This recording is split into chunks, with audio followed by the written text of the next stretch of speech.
and welcome to Leah's Figures. So today we have this Gojo Satoru figure by FNEX and MAPPA. I have taken a while to get hold of this because I did not order from a Japanese store, I ordered from Taobao. The weird thing with FNEX figures is that they tend to be like 5,000 yen cheaper on Taobao, and I have no idea why. So while he was 26,000 yen on AmiAmi, he was about 21,000 yen on Taobao, words.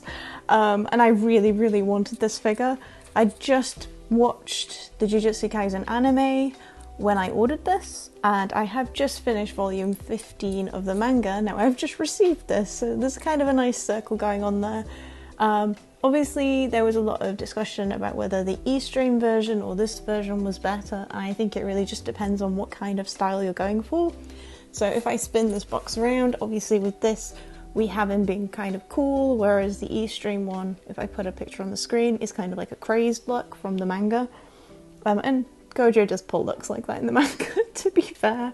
So yeah, it was really much of a personal preference. If I had space, I would have gone both, but I don't have the space for that, so here we are.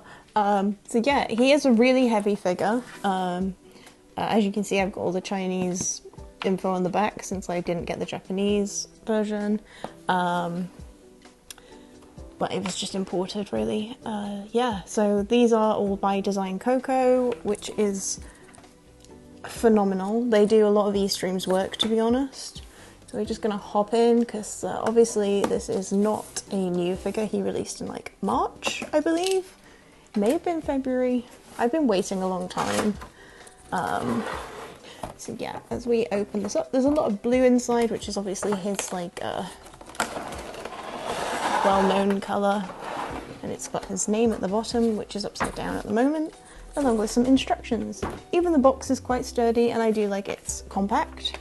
So there isn't really much to it. If I open this up, you essentially just put him on there. There is a magnet, which is why it works. But yeah. So here he is in the blister. It looks like mine does potentially have the issue where it's covering his mouth. I can see what people mean by the base being quite heavy, but I do like the size of this figure. So let's pop this down, cut the tape, as we need to do usually. Just do one side. Right. So if we pull him out and put him on the table first, I'm going to go through the base first. God, even he's heavy. I guess it's the magnets that cause some of this. So generally quite easy to pull apart. There is some plastic on top to mark where he sat on top of this while in transit, which is pretty good. So if we look at the base first, so there is the seam line that everyone talks about. I do like that they've weighted the bottom because this back bit is quite heavy. The paintwork across this is really nice. There is some nice shading of black going into the purple. And then on the inside we have the groove where he sits and the markings at the back. I think overall I'm pretty happy with that. I think that looks fine. I don't care about the seam line. As quite a lot of people have commented on, like, it is what it is. Now let's get to the man of the hour. Now the plastic goes up over his head, I think.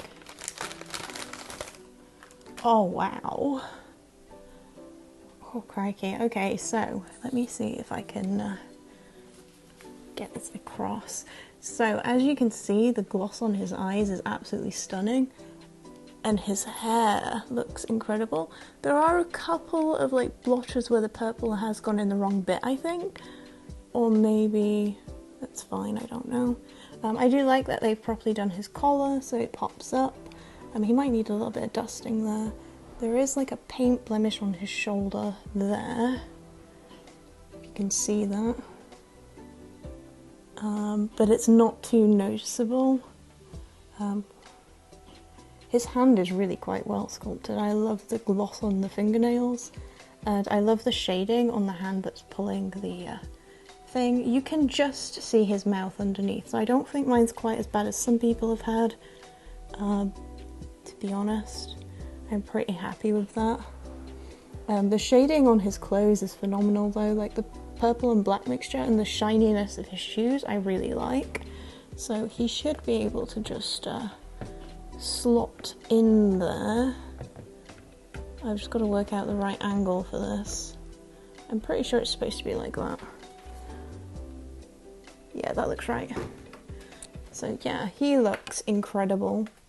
Obviously he is very expensive, potentially more than some people are willing to pay. This really does not look right. There. No, that doesn't look right either. I'm going to figure this out by actually putting the box up. So let me pull the ring light back around, because it's really hard to do with one hand. I'll pull him forward a bit and adjust the camera. Bear with me. Right, so looking at the box, yeah, he definitely seems to go more towards the middle, like that. There we go. Okay, so what I'll do is I'll take some B-roll so you can get a better look and see him up close. But honestly, wow, wow, wow, wow, wow, wow. He looks amazing. I don't normally get male figures, so this is really quite an achievement. I do have my eyes on the Eastreamer Sukuna one. I'm struggling for space. I have like a plan where I've tried to like put figures on top of I'll post a picture of what I've been doing to show you, but I am really starting to struggle about where I can put things. So either some figures may have to be sold or cancelled for me to make room for Sukuna, but it's the way of that I'm going to have to prioritise what I actually want to keep, I think. But this one's definitely staying. Like, he looks phenomenal. Like, wow. Like, I just even love like the shading on his hand, because they've got like his knuckles are a slightly tinted colour and things like that. Just the small details are incredible. I hope that isn't like I think it's fine. I thought that the seam line there was a little bit open. It's just right on the end though, I think afterwards it's all sealed, so it's okay. But yeah, B-roll. Thank you for watching and hope to see you again soon.